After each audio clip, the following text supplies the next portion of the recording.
ティーズスカイライン2。大渋滞に陥ったものの新たにバスを開通し渋滞緩和に成功した我らのネオ静岡。巨大な街となり高密度の商業区もアンロック、さらなる都市の発展を目指して開発頑張るぞー。そういえば高密度商業の前に、高密度住宅もいつの間にか生えてました。これ一棟で200人以上住んでんのか、すげえな。近くの駐車場は満車で路中もいっぱい、地下駐車場も建て増しじゃあ。すでに周りが混んでるしこれは地獄の予感。そんなわけで駐車場特大も幹線道路の反対側にホイッとな。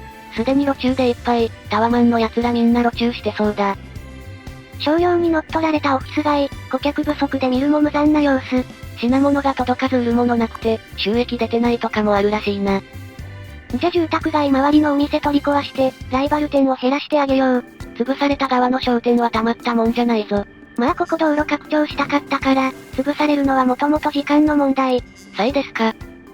道路幅広げるついでにお気に入りだった左折ショートカットも回収じゃあ。時代はラウンドアバウトだあ。この世界の住人は交通ルール守らんから、下手な小細工すると逆に詰まる。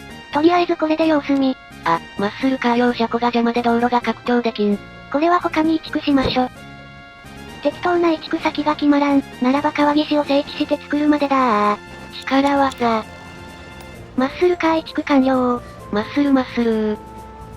前回最後高密度商業区とご紹介したこちらの建物、実は住宅でした。おい。まだ4世帯しか入居してないけど、2棟目も完成。背の低い建物ばかりだったネオ静岡も、だんだんと背の高い建物が増えてまいりました。発展してるのはいいんだが、全体的に茶色っぽくって景観は微妙。じゃ大学の横にキャンプファイヤー場でも作って少し緑を増やそっかな。奥がソロインキャスペースで、手前がうるさいリア充スペースです。キャンプファイヤーくらい一緒に楽しめよ。いやー奴らは水と油だから分けてあげるのが優しさ。おい。久々にドッグランを見に来たらワンコがいっぱい。よく見ると相当犬オルトロスも混じってるぜ。リードついてないし飼い主さんどこを他のワンコが危ないでしょ。同時期に作った公園は今日も無人。意図かなし。隣の小学校の児童ども、ゲームばっかりしないで公園で遊びなさーい。ゲーム実況してる奴が何言ってんだ。さあせーん。そういえば教育の単価大学の需要はバグらしく、パッチ当てれば治るらしいよ。さっさとパッチ当てろ。動画の編集がなかなか進まないんだよ仕方ないでしょ。逆ギレすな。遠くから眺めるとこんな感じ。ちらほら背の高い建物が増えてきたな。遠距離撮影すると石炭発電所がぐにゃってなってもやる。まあ画質低設定だししゃあなし。街が大きくなってインフラも拡張の時期なので浄水場をアンローク。下水処理場が維持費2万で、排水処理施設は約10万。排水処理なら 50% 上からしいけど、コスパ的には微妙だな。建物の大きさもややでかし。結局下水をアップグレードしてごまかした。アンロックした意味ねえな。こちらが追加された沈殿層。ちょっとした見た目の変化だけどなんかこれ好きかも。まあこれ 10% しか浄化してくれないけどね。絶対無駄なやつだ。続いてのインフラ強化は通信塔。ラジオ塔からテレビ塔になる感じかな。おー、通信塔めっちゃ範囲広い。これ一本で街全部カバーできそうだぜ。最初からこれ建てやよかった。どんまい。んなわけで畑の隙間に通信塔をホイッとな。ラジオ塔は無効化して通信に問題でないかチェックして、いらなそうなら撤去で、公共施設の維持管理経費を節約するのだ。通信塔だけじゃ黄色のエリアもあるから、そこはラジオ塔も稼働かな？通信品質悪い街には住みたくないぜ。お次のインフラ強化は警察本部。より広い地域をパトロールしてくれる模様。ついでで刑務所もアンロック。警察署の維持費が3万8000で警察本部は31万。パトロールの範囲は広くなるのかもしれんが、コスパだけ見たらかなり悪いな。追加した刑務所は500人服役させられるけど、今4人しか服役してないし。それは無駄に刑務所アンロックしたお前がおバカなだけだろうが。まあ維持費はめちゃ高いけど気にせずやっちゃいましょ。アップグレードではヘリや追加のパトカーに、拘置所なんかも建て増しできるみたいだぜ。これもう刑務所建てる機会ない予感。メキシコレベルに治安悪くならなきゃ拘置所はいらなそうだな。で警察本部のおかげで、地域の全てがほぼカバーできました。よかったな。お次はなんと建てるのに160万かつ維持費16万の、グランドホテルを建設だー。都市の財政悪化させそうな立派なやつができたな。都市の魅力を上げればきっと顧客不足の商店にもお金を落としてくれるはず、多分。多分かよ。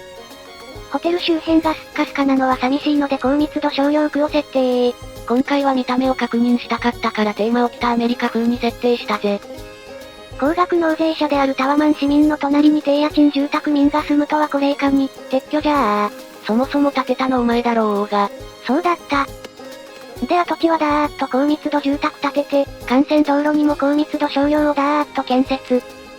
あ、やばい、財政赤字になっちゃった。公共インフラ強化とグランドホテルでさすがに財政きつくなってきたな。まあタワマンで人口増えればなんとかなるかな。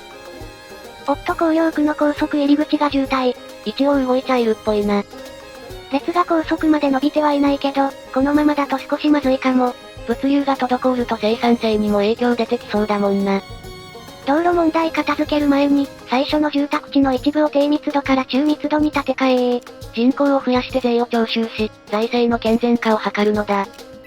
グリッドツールでビャーっとやって紅葉区も拡張。一応財政も黒字に転換したし、とりあえず一安心だぜ。グランドホテル周辺がアメリカンな感じに映えました。全体的に茶色い。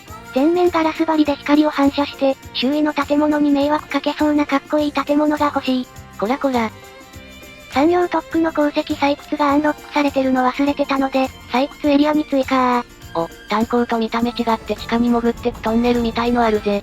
破砕機も違う種類使ってて見た目に変化あるの嬉しい。だな。じゃあお次は高速道路入り口渋滞しちゃってる問題を解決するため南側のマップを購入。これで整地してインターチェンジをがっつり回収できるぜ。やっはー、この世の全てを平定してやるー。お前は世紀末覇者かなんかなの？海岸沿いの絶壁、高度50メートルの道路より高い。もはや取り返しのつかない事態になっちまった。まあ見た目があれなだけで街が爆発するとかじゃないし気にせず行きましょ。動いとったら永年の精神かよ。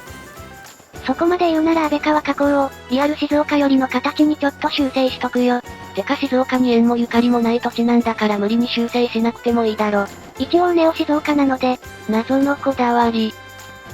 でインターチェンジの工事は紅葉区の幹線道路を南側に延長して、上をまたぐように高速を建設。高さを 7.5 に調整して高架道路にならないようにしてるぜ。リアル透明のように津波が来てもここで食い止める、そんなつもりで建設しております。並行モードオン。もっとなくてもこういうのできるのマジ便利。これだけ簡単に上下線引けるなら、一般道の一部もこれで作ってもいいかも。これなら途中 U ターンできないもんな。こんな感じになりそうろー。道路のことよくわかってないど素人、よくわからないインターチェンジを作ってしまう。トランペット型？疑問系。とりあえず繋がっとったら多分平気や。元あったインターチェンジを撤去して、盛り土して紅葉区に接続すればここは完成だな。さあ対岸側のインターチェンジも改修工事じゃあ。出ることしかできなかった欠陥インターチェンジ、まともな形に生まれ変わるのだ。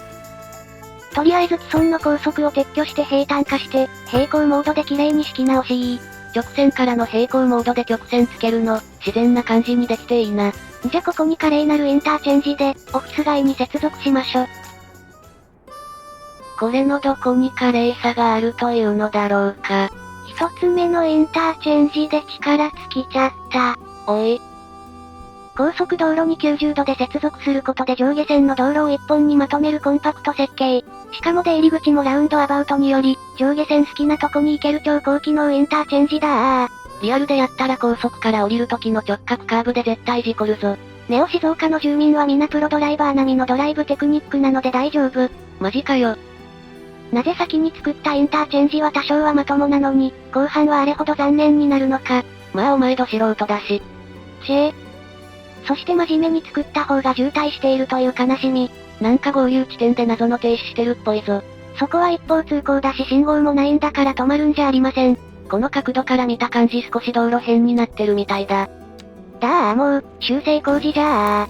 合流地点の接続時のスナップで、意味わからん繋がり方になっちまったのかもな。これでよし。車もいい感じに流れるようになったしこれで一安。って待てそこの赤いマッスルカー、高速のランプで U ターンとはイキリにも程があるぞー。逮捕だ。はい、罰則としてあなたの車の名前は、今日からイキリのウキンカーです。背中に十字を背負って生きろ。久々に教育のサービスを確認したら、住宅街の奥側がギリ届いておらず建てましい。建物のアップグレードだと生徒は増やせるが、サービス範囲は広がらないんだよな。ちなみに小学生は生徒じゃなくて児童だよ。俺の生徒に手を出すな。地獄先生、あんた間違ってるよ。俺の児童に手を出すなだと変態っぽいから許してやれ。建物レベルなるものを見てみたら、レベル5の住宅がちらほら建っておりました。事務所なんかはレベル4すら皆無だけどな。真の発展を望むならこういうのもなんとかするべきなんかな？企業収益性なるものが高いほど、税収は増えそうな気がするな。お客が少ない商店街はやっぱ色も黄色よりっぽいしなんとかしないとかな？てか求人はいっぱい出てるみたいだから、人口が増えればなんとかなる気もしなくもなく。人が増えれば顧客も増えるが品物も作らなきゃだし、結局は街が効率よく回らんとダメな気もする。